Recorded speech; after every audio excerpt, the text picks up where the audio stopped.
Good evening. So let's continue the topic.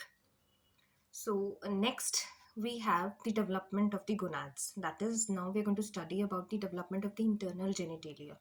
Okay, उसमें भी हम सबसे पहले गोनाड्स की डेवलपमेंट के बारे में पढ़ रहे हैं. ओके, अब आप अगर इस पिक्चर को देखो, आपको क्या समझ में आता है?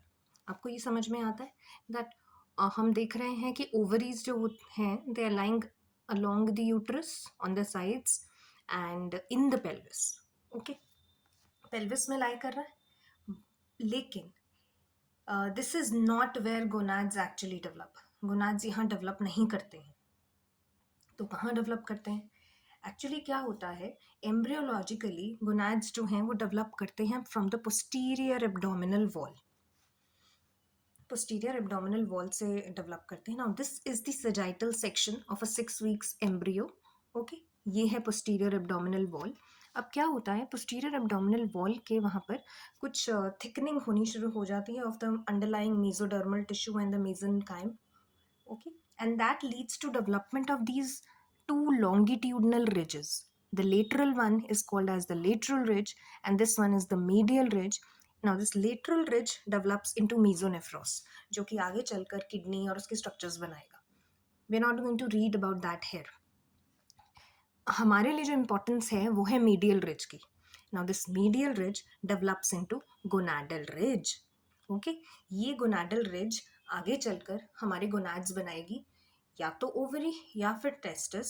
ठीक है, ये गोनाडल रिज जो है हमारी 5th वीक तक रेडी है.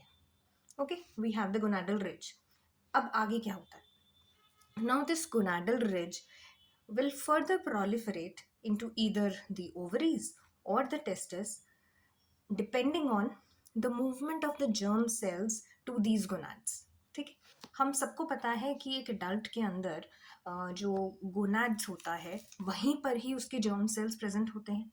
मेल के गोनाड्स में, दैट इज टेस्टिस में, उसके जर्म सेल्स, और फीमेल्स के गोनाड्स विच आर ओवरीज, उसमें उसके जर्म सेल्स. ठीक है, लेकिन ये जर्म सेल्स जो हैं ये प्राइमरीली वहाँ गोनाडल रिज में डेवलप नहीं होते हैं. ठीक है, ये जर्म सेल्स जो हैं they embryologically they develop from the ectoderm of the foetus. अब क्या होता है, now just look at here. Now this is the yolk sac.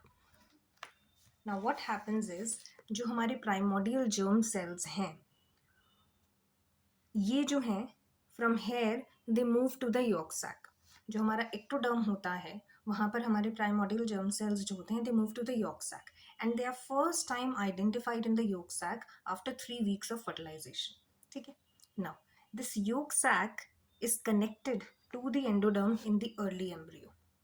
अब यहाँ से ये yolk sac है, yolk sac में आपके एक्टोडर्मल जो ओरिजिन के प्राइमोडियल जर्म सेल्स हैं वो प्रेजेंट है. अब ये जर्म सेल्स यहाँ से माइग्रेट करके जाते हैं along the dorsal mesentery of the hind gut and it moves to the dorsal ridge. इस गोनाडल रिज के पास पहुँच जाते हैं.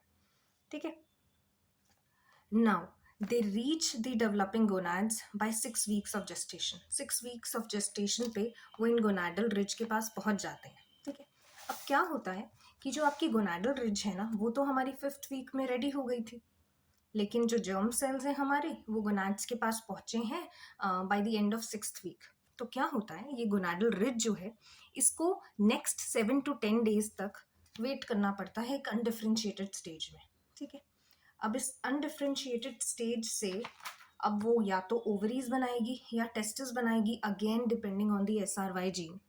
ठीक है, अगर तो मेल है तो उसके अंदर SRY जीन होगा वाई क्रोमोसोम के ऊपर, और उसकी वजह से वहाँ पर टेस्टिस डेवलप होंगी. और फीमेल है क्योंकि वहाँ पे वाई क्रोमोसोम नहीं है, SRY जीन नहीं है, तो that will develop into female genitalia. ठीक है, नाउ अब once these germ cells have reached gonads after 6th week, तो ये गोनाडल रिज जो है ये फर्दर डेवलप करेगी. अब क्या होगा कि ये जो आपका ये जो गोनाडल रिज था ना इसके ऊपर लाई करने वाले the overlying coelomic epithelium and the underlying mesenchymal tissue वो डिफ्रेंशिएट करेगा, एंड फाइनली हमारी ओवरीज बन जाएंगी bye the end of 8 to 10 weeks. 8 to 10 weeks पे हमारी ओवरीज रेडी है, ठीक है। अब क्या होता है, अब अगर हम बात करें ओवरीज की, अभी तक जो है वो डेवलप कर रही थी in the posterior abdominal wall, posterior abdominal wall में वो डेवलप कर रही थी, ठीक है। तो which is present at the level of T10, T10 के लेवल पर है। अब वो जो है वो डिसेंड करके आती हैं पेल्विस में। इसको समझने के लिए हम बेसिकली डिसेंट ऑफ टेस्टिस को समझेंगे, ठीक है। डिसेंट ऑफ टेस्टिस को हम समझेंगे, उससे ऑटोमेटिकली आपको फीमेल की जो ओवरीज है उनका डिसेंट भी समझ में आ जाएगा। Just look at this, now this is the testis, ये टेस्टिस है, ये पोस्टीरियर एब्डोमिनल वॉल में है, ठीक है। यहाँ से अब ये क्या है, ये ग्यूबर्नाक्यूलम है, it is a ligamentous structure जो कि कनेक्ट करता है टेस्टिस को जो डेवलपिंग जेनाइटल स्वेलिंग है उससे, ठीक है। जेनाइटल स्वेलिंग वो है जो कि हमारा आगे जाकर मेल्स में स्क्रॉटम बनाता है। टेस्टिस को आना तो फाइनली स्क्रॉटम में ही है ना। तो अब क्या होता है, testis through this gubernaculum it descends downwards, क्योंकि ग्यूबर्नाक्यूलम एक लिगामेंटस स्ट्रक्चर है तो वो कॉन्ट्रैक्ट करता है और टेस्टिस को नीचे की तरफ डिसेंड करके ले आता है और उसे अटैच कर देता है to the developing genital swelling. अब during this course, this testis, it has to pass through the deep inguinal ring, inguinal canal, and the superficial inguinal ring, and finally into the developing genital swelling, which eventually develops into scrotum. Okay, so this is how the descent of testis takes place. Similarly, in the females में क्या होता है, अब आप ये देख रहे हो ओवरीज, ठीक है। अब वहां पर तो क्या था कि this was the rectum, males में यहाँ पर ये रेक्टम था और यहाँ पर ये आगे स्ट्रक्चर्स आ गए, लेकिन फीमेल्स में क्या होता है, इन बिटवीन यूट्रस